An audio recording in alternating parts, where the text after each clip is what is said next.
Rain is slowly departing southern Wisconsin. We'll let you know how much rain has fallen over the course of the past 24 hours. And when can we say the same for the wildfire smoke? When will it be out of here?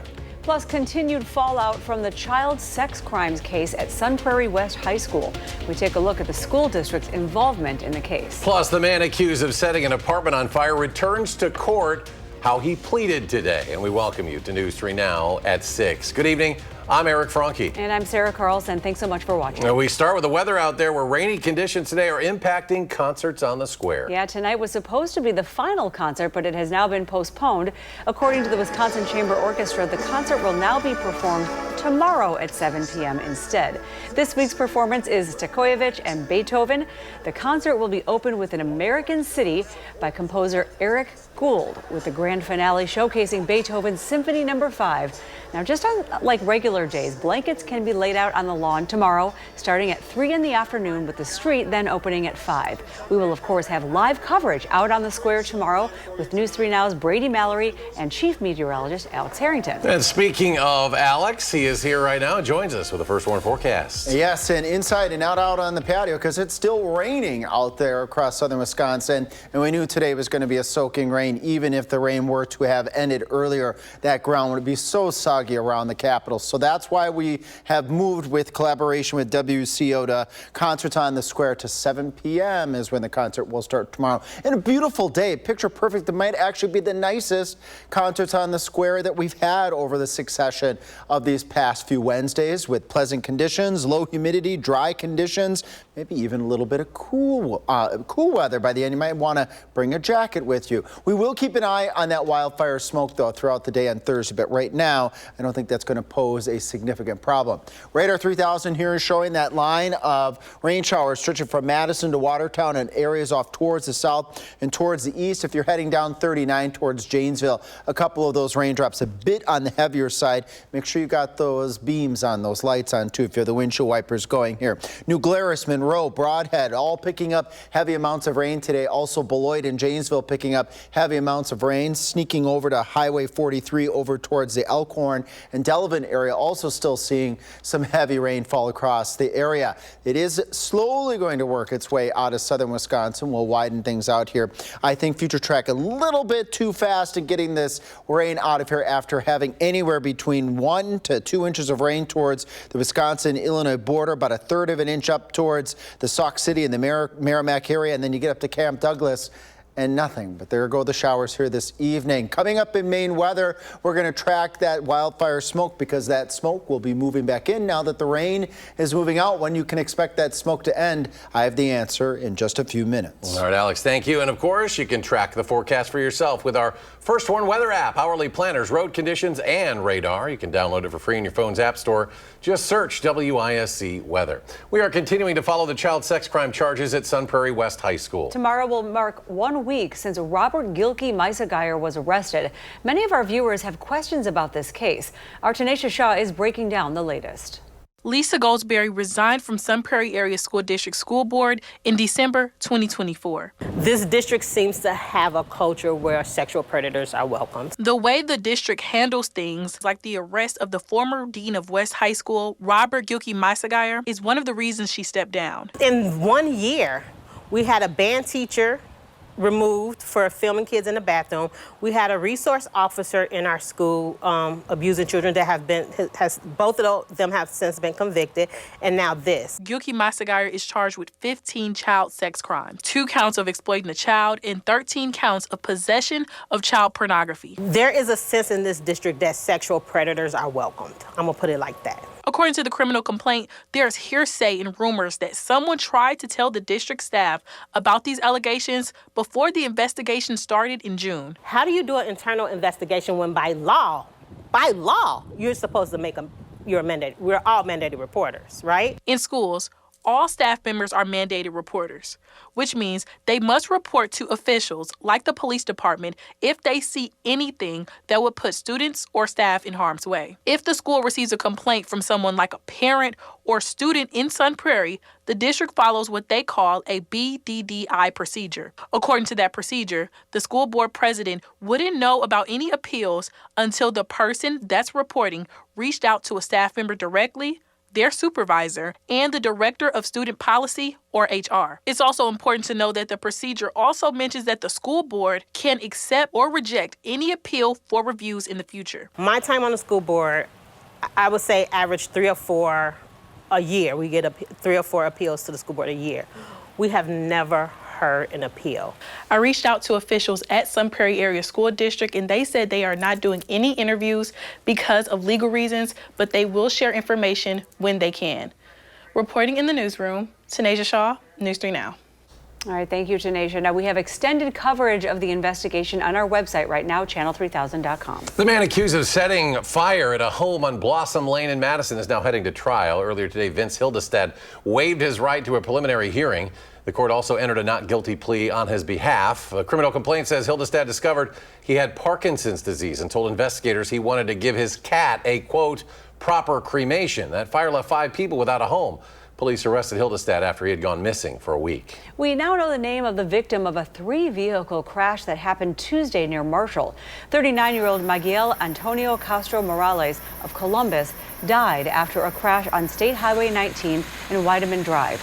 He was a passenger in one of the vehicles. Dane County deputies responded to that area about 12:30 in the morning. Their response and investigation shut down that road for about 6 hours.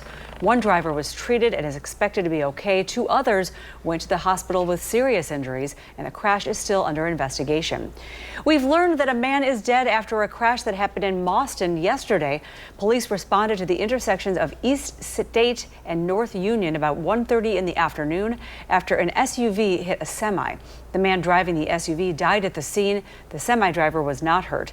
The victim's name hasn't been released yet, and the crash also remains under investigation. A cat is dead after a fire that happened Tuesday on Madison's east side. It was just before 9 o'clock last night. Crews responded to Hollow Ridge Road for a structure fire. They had received calls about heavy smoke and flames coming from a house. News 3 Now was on the scene and spoke to a neighbor about what she saw. It was just up in orange, red. It was hot. I was in the car and I could feel it. It's just crazy to see in real life. So it seemed like they were tearing down doors and windows. We heard the windows smashing and the glass going everywhere. Now, the fire department says crews were able to put out the fire within just 5 minutes. No one was hurt. The nature of that fire remains under investigation. To other news now, it's that time of year again. The News 3 Now Back to School Supply Drive is back. In partnership with the Boys and Girls Club of Dane County, we're helping local students start the year ready to succeed. From August 4th through the 15th, we'll be collecting essential school supplies to support thousands of kids across Dane County. Our big kickoff event, Stuff the Bus, will be held at Walgreens on University Avenue, kickstarting the drive August 4th and wrapping it all up with one final push August 15th. You can help by dropping off supplies or making a donation during those events. And for more details, visit channel3000.com. Madison Magazine wants you to vote for the best places to work. This annual nomination and staff survey provides local employers an opportunity to learn more about the engagement and satisfaction of their employees and then honor those who deliver an outstanding work experience. Nominations for 2026 Best Places to Work are now open through August 22nd. The winners will be celebrated along with our Best of Madison Business Award winners at Madison Magazine's annual luncheon in February. Coming up next, keeping children safe from nicotine pouches as that product continues to grow in popularity. Plus, the current interest rate is staying put for now. How you can use it to your advantage.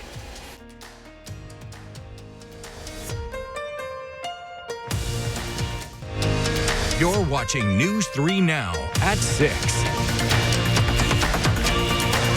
Well, nicotine pouches have become a very popular way for people to get that nicotine fix.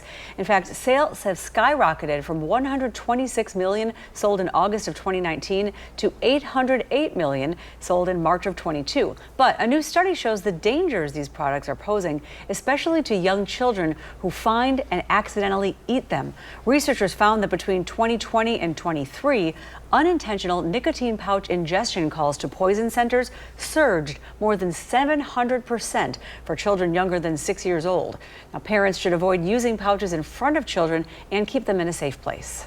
I also recommend that parents save the Poison Help number in their phone or post it in a visible place in their home and call right away if you expect a child or loved one has been exposed to a medication or drug product.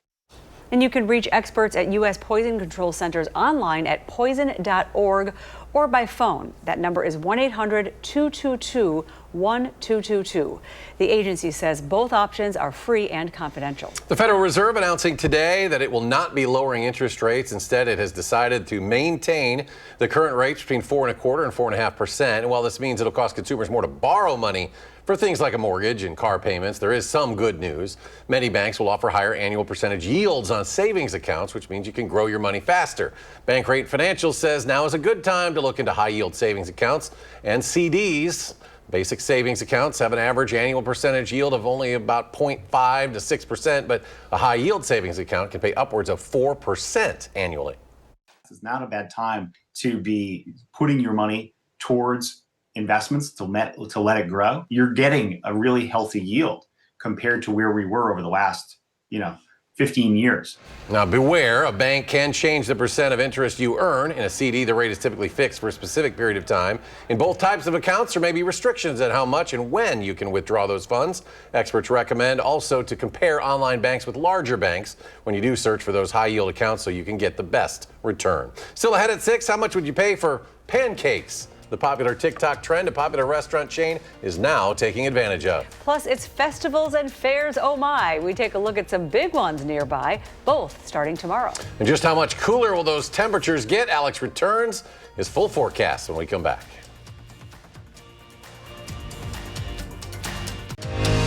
You're watching News 3 Now at 6.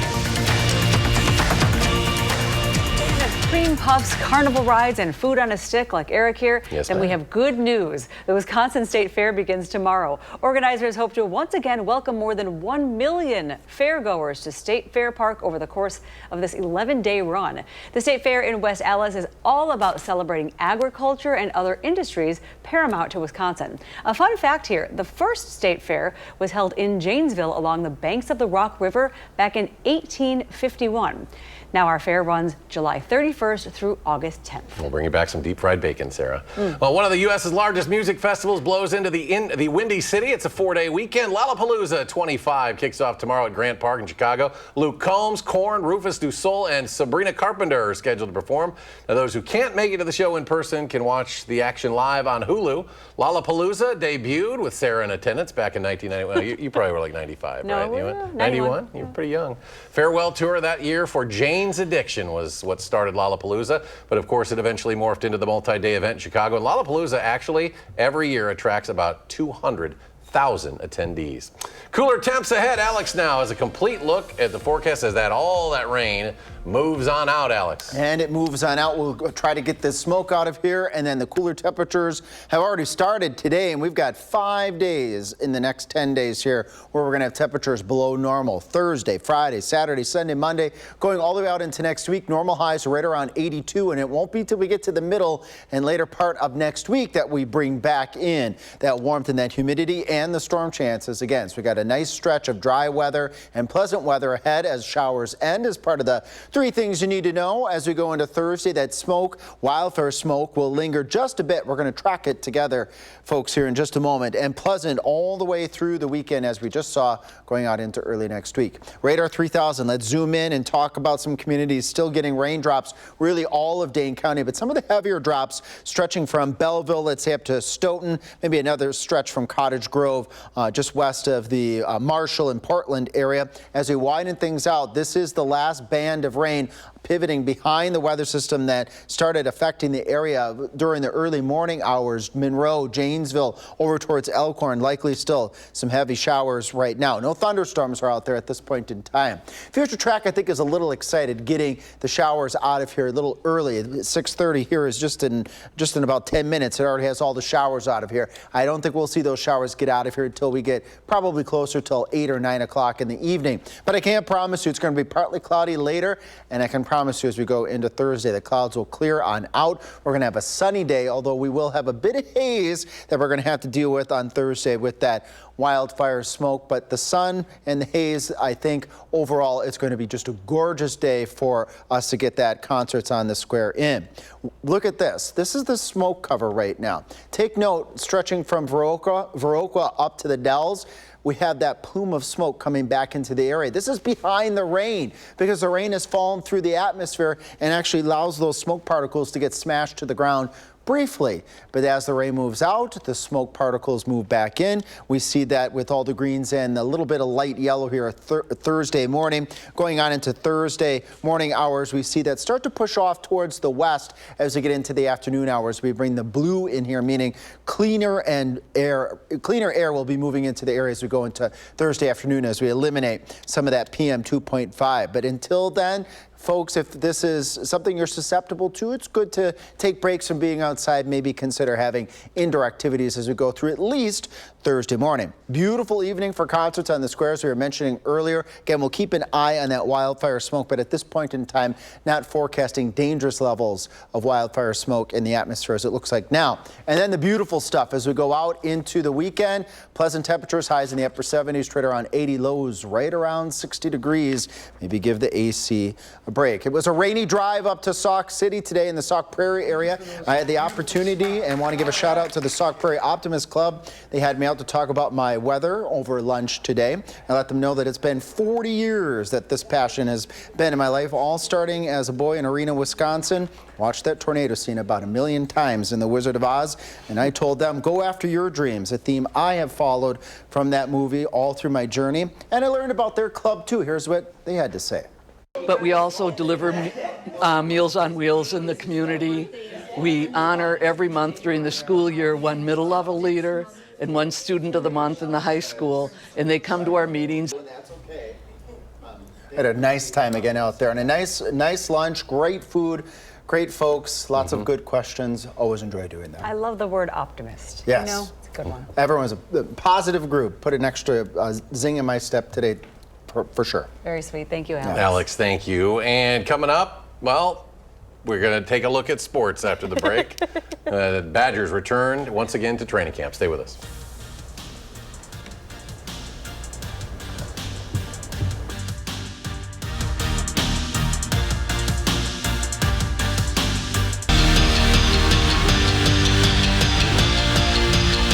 Well, normally when it rains, you reschedule camping plans, but Wisconsin football is staying put in Platteville for the next 2 weeks. Yeah, it's a different kind of camping, right? They won't allow the weather to get between them and getting ready for the upcoming season. Our Andrew Banstro was with them this morning and tells us about day 2. I hope you brought a tent, some s'mores, and today probably would be a good idea to have brought an umbrella because we're back at Camp Platteville for day 2 of Wisconsin football's fall camp. This offseason for the Badgers was all about getting back to their true identity, running the football. But that doesn't mean that Bucky won't be passing the ball too. They have a room full of wide receivers that are as talented as they are ready to prove their value. If I'm anybody that's playing the receiver position in this offense at this university, I'm more than thrilled and excited for the opportunity. We're going to be featured in so many ways. It's going to be surprising to a lot, I think. We're going to get back to that nasty, that gritty, that downhill, but we're also going, have fun and spread the field out too. Tretch Kekahuna says he was 10 hours from committing to another school when Jeff Grimes, the Badgers' new offensive coordinator, called him and convinced him to come back. We can be a great offense that is not just running the ball. We will be pounding the ball, but at the same time, when we put those backers down, that's when we just start throwing it. That's when we create the distortion with the defense. And, it's just it's great to be in this offense. Told Coach Grimes this morning, I'm happy to be in this offense, and I said a little prayer for him too. When we first heard it, we were just like, this is what we've been wanting to do all along. I came here for this. Freshman year, we were a pro-style offense, so to get away for 2 years was a little discouraging for me, honestly. So when Grimes got hired, I was like, oh yeah, this is my thing. And for anybody that's still not completely sold on the fact that this offense won't just run the ball, Ohio State transfer wide receiver Jaden Ballard tells me they'll see. Just wait until game day. Signing off from Platteville, Andrew Banstro, News 3 Sports. And the Brewers have reclaimed the mantle once again, holding the best record in Major League Baseball. And for as much meaning as that holds sweeping the Cubs, well, that would mean a whole lot more. The roof closed today. Rainy Milwaukee, Freddie Peralta and the Brew crew attempting to complete the sweep at AmFam Field. Cubs jumped all over Freddie early, though. William Contreras, he was really the only guy keeping it close early. Solo shot in the first would tie the game at 1. The Brewers were trailing 5-1 later when, again, it would be Contreras doing his part with his second homer of the day, his 7th of the year, trying to keep the Brewers in it. But the Cubs just too much offense today. They get one back. 10-3 the final. Chicago wins, but Milwaukee still up a game in the National League Central. Back in action Friday. They'll visit the Washington Nationals. Well, finally tonight, how much would you pay to try some Dubai chocolate pancakes? Well, the International House of Pancakes, IHOP, is capitalizing on this TikTok trend by unveiling Luxe Dubai chocolate pancakes. It's actually true. They're buttermilk pancakes infused with Dubai chocolate flavors. The stack is topped with a massive chocolate bar, Madagascar vanilla-infused whipped cream, and a shaving of edible 24-karat gold flakes. IHOP says they're worth more than $100, but you can't just get them anywhere. The chain is giving away these free tastes Monday, but only in New York, LA, Austin. After that, they plan to sell them 500 stacks of a pared-down version for $13. I thought you were going to say like $3.99. Worth $1 million, but yours for only $3.99. Thanks for joining us, folks. Entertainment Tonight is next. We'll see you back here tonight at 10.